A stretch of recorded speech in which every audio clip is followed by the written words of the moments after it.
ተስፋ ቆርጣ አሁን ላይ ደግሞ ሰው ራሱ ማውራት በጣም አስጠልቷታል። ብቻዋን መሆን የምትፈልገው ፊቷ ራሱ ተቀያይሯል። እንደ በፊቱ አይደለችም። በፊት እንደዛ እየሳቀች የምትጫወት ልጅ አሁን ላይ ቅስሟ ተሰብሮ እንደዚህ ከአልጋ ላይ መነሳት አቅቷት ራሱ ቁጭ ብላለች ማለት ነው። እዛ ጋር ደግሞ የሆነ ነገር እንደተፈጠረ አዶኒ ሰምቷል። የሆነ ነገር እንዳለ አውቋል። በተለይ ደግሞ ሄለን ወደ ክፍሏ ገብታ ሁሉም ሰው ቦታውን ማግኘት አለበት፣ እንደዚህ ነበር መሆን የነበረበት፣ መቼም አልቅሰሽ ይወጣልሻል ብዬ ተስፋ አደርጋለሁ ብላ እሷ ኑኑ ጋር ቆማ ኑኑ በተኛችበት ያንን ነገር ስትላት አዶኒ ደግሞ መስኮት ስር ነበርና ያንን ነገር ሰምቷል። ግን ደግሞ ምን እንደሆነ ግልጽ አልሆነለትም። ከዚህ በፊትም ደጋግሞ ኑንያት የሆነችውን ነገር ምን እንደተፈጠረ ስለሷ ጸባይ፣ እንዴት እዛ ቤት እንደመጡና አንዳንድ ነገሮችን ሊጠይቃት ቢሞክር ራሱ ኑንያት ግን ያንን ነገር ልትነግረው አልቻለችም፣ በጣም ድብቅ ስለሆነች። አሁን ደግሞ በስተመጨረሻ በተለይ ሄለን ይሄንን ነገር የሷ ክፍል መታ ከተናገረች በኋላ የሚያደርገውን ነገር ሲያጣ የሷ ዲያሪ፣ የሷ ማስታወሻ ደብተር ስለ ራሷ አንዳንድ ነገሮችን የምትጽፍበትን ነገር ወስዶ ለማንበብ እየሞከረ ነው። እዛ ላይ ግን ያለው እነሱ ያኔ ከገጠር የመጡ ጊዜ እንዴት እዛ ቤት እንደገቡና ለምን እዛ ቤት እንደገቡ ያለውን ነገር ነው እንጂ የሚያገኘው አሁን ላይ ኑንያት የሆነችውን ነገር አሁን ላይ ምን እንዳጋጠማት ነገር እዛ ላይ ማግኘት አይችልም ማለት ነው። ኑንያት ግን ያኔ ሄለን እንደነገረቻትና በቃ ወደ ራስሽ ክፍል ገብተሽ ተረጋጊ እናወራለን ባለቻት ጊዜ ወደ ክፍሏ ገብታ ምን አለበት ይሄ ነገር ህልም በሆነ እያለች አንዴ እየተኛች አንዴ እየነቃች ግራ ሲገባት በስተመጨረሻ ላይ ግን የተፈጠረውን ነገር ያጋጠማትን ነገር በዛች ሰዓት የሚሰማትን ስሜቷን ማስታወሻ ደብተሯ ላይ ለመጻፍ ሞክራ ነበር። ግን ያንን ነገር ራሱ አልቻለችም፣ አቅቷት። ወረቀቱ ራሱ ቀዳዳ ነበር። እዛ ጋር ለመጻፍ ያሰበችበትን ቦታ እዛ ጋር የሆነ ነገር ብጽፍ ትንሽ አንድ መስመር ብትወር ራሱ ምን እንዳጋጠማትና ምን እንደሆነች ብትጽፍ እዛ ጋር አዶኒ ይረዳ ነበር። ግን አሁን ላይ እሱ ይሄንን ነገር ማወቅ አይችልም። ኑንያት ምን እንደሆነችና ለምን በዛ ልክ ቅስሟ ተሰብሮ እዛ ክፍሏ ውስጥ አልጋ ላይ ሆና ከዛ ራሱ መውጣት አቅቷት እህቷ መሲም ስትመጣ ብቻዬን መሆን እፈልጋለሁ አሁን ውጪልኝ እያለቻት ያለችው ማለት ነው። ኤልሹ ደግሞ ስለምንም የምታውቀው ነገር የለም። ኑንያት ምን ትሆን ምን ይፈጠር ስለምንም የምታውቀው ነገር የለም። እሷ አሁን ላይ በስተመጨረሻ አናዷት ወደ ክፍሏ መጣ። ለምንድን ነው እንደዚህ የምትሆኚው? እዚህ ቤት የመጣችሁት እኮ በእንግድነት ነው፣ ያንን ነገር እወቂ ብላ እሷ ላይ ለመፎከር ከዚህ በፊት እንደምታመናጭቃት፣ እንደምትቆጣት፣ እንደምትሰድባት አሁንም ያንን ነገር ለማድረግ ነበር ወደ ክፍሏ የመጣችው። ያንን ነገር ደግሞ የምታደርገው ኑንያት ላይ ስለምትቀናባት ነው። በተለይ ደግሞ አዶኒ መስኮት ስር ቆሞ ኑንያትን ተደብቆ ቀስ ብሎ ሲያያት ያንን ነገር አይታው ነበርና ይሄ ነገር ደግሞ በጣም አበሳጭቷታል። እኔ አይኔ እያየ እንዲወድሽና እንዲያፈቅርሽማ አላደርግም፣ የሆነ ነገር ማድረግ አለብኝ፣ ሰራልሻለሁ ኑንያት እያለች ለብቻዋም ስታወራ ነበርና አሁን ኑንያት ላይ የሆነ ነገር ለማድረግ ወይ ደግሞ እሷ ላይ የሆነ ተንኮል አስባ ነው ወደ ራሷ ክፍል የመጣችው ማለት ነው። በመምጣቷ ራሱ እንደተበሳጨች ስታወራ ነበር። እዛ ጋር ሰዎቹ ያገቷት ጊዜ ምን አለበት ባትመጪ፣ ምን አለበት እዛው በቀረሽ ብላ ያንን ነገር ራሱ ተመኝታላታለችና አሁን ደግሞ የሆነ ነገር ልታደርጋት ሰራልሻለሁ በሚለው ነበር ወደ ክፍሏ መጣ።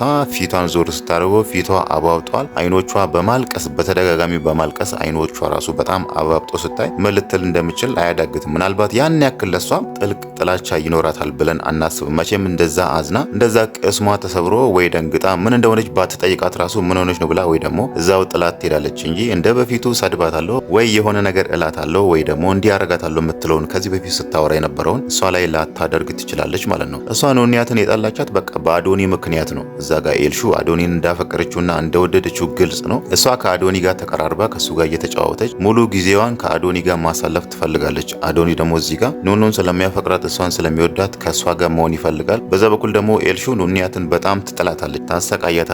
ተደጋጋሚ ትዕዛዞችን እያዘዘች በቃ እሷ እንድትሰላችና እንድትማረር ለማድረግ ብዙ ነገር ስትጥር ነበር። ይሄ ነገር ደግሞ አዶኒን በጣም እየደበረው ነው። ከዚህ በፊትም ነግሯታል። ኑንያት ላይ የምታደርጊውን ነገር ማቆም አለብሽ ብሎ ነግሯታል። ያንን ነገር ግን በመሀል ግን ትንሽ የተወሰነ ጋፕ ያደረገችው እዛ ጋር አዶኒ ስለነገራት ነው። እሱ እንዳይናደድባትና እንዳይበሳጭባት በሚለው ነው እንጂ ለኑንያት ራርታ ወይ ደግሞ እሷ አሳዝናት ከዚህ በፊት አብሮ ያሳለፉት ጓደኝነታቸው ትዝ ብሏት ሳይሆን እዛ ጋር አዶኒን ስለምወደው እሱን የሚያበሳጭ ነገር ማድረግ የለብኝም በሚለው ነበር ያንን ነገር ያቆመችው። አሁን ደግሞ በስተመጨረሻ ላይ አዶኒ ተደብቆ ኑንያትን በመስኮት ማየቱ ደግሞ በጣም አበሳጫትና ንዴቷ አገርሽቶባት ሰራልሻለሁ ኑንያት ብላ ወደ ክፍሏ መታለች ማለት ነው። እዛ ጋር ደግሞ ኑንያት በጣም ቅስሟ ተሰብራ እዛ ጋር ሽምድምድ ብላ ከአልጋዋ ላይ ራሱ መነሳት አቅቷት አይታታለች ማለት ነው። ኑንያት ላይ ደግሞ ይሄ ነገር እየደረሰ ያለው እንደዚህ ምንም ነገር ባልተፈጠረ ቫይረሱ ሳይዛት ጤነኛ ሆና እንደዚህ ቫይረስ እንዳለበት ሰው በጣም ቅስሟ ተሰብሮ በራሷ ተስፋ ቆርጣ እንደዚህ እያለቀሰች ያለችው በሄለን ሴራ በሄለን ተንኮል ነው። ሄለን የራሷ እቅድ የራሷ ሀሳብ እንዲሳካላት ከመፈለግ የተነሳ ነው። እሷ በቃ እዛ ጋር የምታስበው የምታወራው ስለ ልጇ ብቻ ነው። እሷ ልጇ ብላ የምታስበው እዛ ጋር ኤልሹን ስለሆነ እኔ የኖርኩትን ህይወት ልጄ መድገም የለባትም፣ ልጄ ድህነትን ማየት የለባትም፣ ልጄ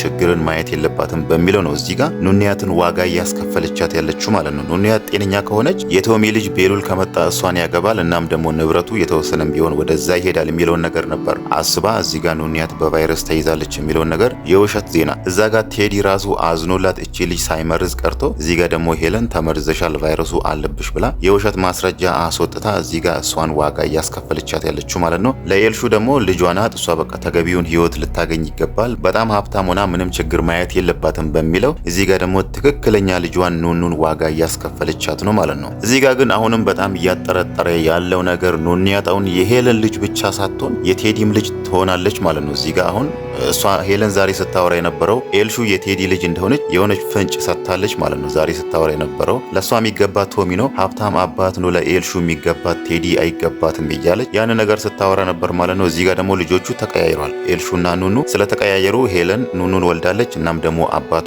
ቴዲ ነው ማለት ነው። እሷ ይሄንን ነገር አታውቅም። እሷ የምታውቀው ኤልሹ የእሷ ልጅ እንደሆነችና ኑንያት ደግሞ የአይንዬ ልጅ እንደሆነች ነው። ቴዲ ደግሞ በዛ በኩል አንድ የማያውቀው ነገር አለ። እዛ ጋር እሱ ሄለን ከሱ ተለይታ ቶሚ ጋር ሄዳ ኑኑን እንዳረገዘች ኑኑን እንደወለደች ነው እንጂ የሚያውቀው በዚህ መሀል መጥቶ እሱ ለራሱ ነው ልጆቹን ሊያቀያየር የሚችለው። እሱ ያንን ነገር ነው የሚያውቀው እንጂ ሄለን ከሱ ጋር ስትለያይ ራሱ የሆነ ነገር በሆዷ ይዛ ከሱ እንደተለየች ምንም የሚያውቀው ነገር የለም ማለት ነው። እሱ አሁን ይሄንን ነገር ቢያቅ ምን ሊል እንደሚችል መገመት አያዳግትም ማለት ነው። ኑንያት የሱ ልጅ የሆነችው ለራሱ የወለዳትን ልጅ እንደዛ ያኔ ጨለማ ክፍል ውስጥ አስሮ ሲያሰቃያት የነበረውና እናቷ ደግሞ ልጄን ቫይረስ መርዛት ቫይረስ እንዲይዛት አድርግ ብላ ትዕዛዝ ስትሰጠውና እሱ ደግሞ ሳያውቅ እዛ ጋር ሊመርዛት ፈልጎ እሷ እዛ ጋር ተኝታ ራሷን ስታ ሳያት የራሱ ልጅ አሳዝናው እዛ ጋር ቫይረሱን ሳይመርዛት ትቶ መመለሱ ደግሞ ምን ሊል እንደሚችል መገመት አያዳግትም ማለት ነው። አሁን ላይ ሄለን ትንሽ የተከፋች ይመስላል። በተለይ ደግሞ የቤሉል አጎት ከመጣ በኋላ የቤሉል የእናቱ እህት አሁን የመጣው እንግዳ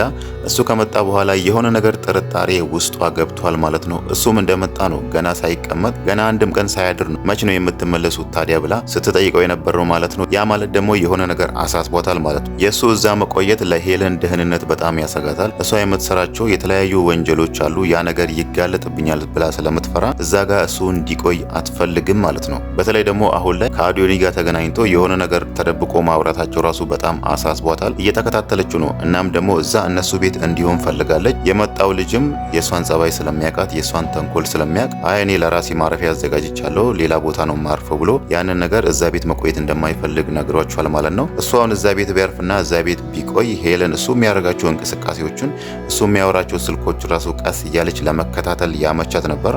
አሁን ግን እሱ የራሱ ማረፊያ ሌላ ቦታ ነው ማርፈው ብሎ ያንን ነገር ማዘጋጀቱ ደግሞ ለሄለን ትንሽ ከባድ ያደርግባታል ማለት ነው። እሱም በቅርብ ለመከታተልና እሱ ምን ለማድረግ እንዳሰበና ምን እያደረገ እንዳለ ራሱ ለማወቅ ትቸገራለች ማለት ነው። ያ ነገር ደግሞ የልጁ ደግሞ አሁን የመጣው እንግዳ ውጪ ላይ መሆን ለብቻው የራሱን ማረፊያ ማዘጋጀት ደግሞ እዛ ጋር የአዶኒ አባት እውነት እንዲወጣና ኑንያት ራሱ ማን እንዳገታትና ለምን እንዳገቷት እና ሄለን ደግሞ እዛ ቤት ማን እንደሆነች የምትሰራውን ስራ እንዳለ ያ እውነት እንዲወጣ ሊያደርግ ይችላል ማለት ነው።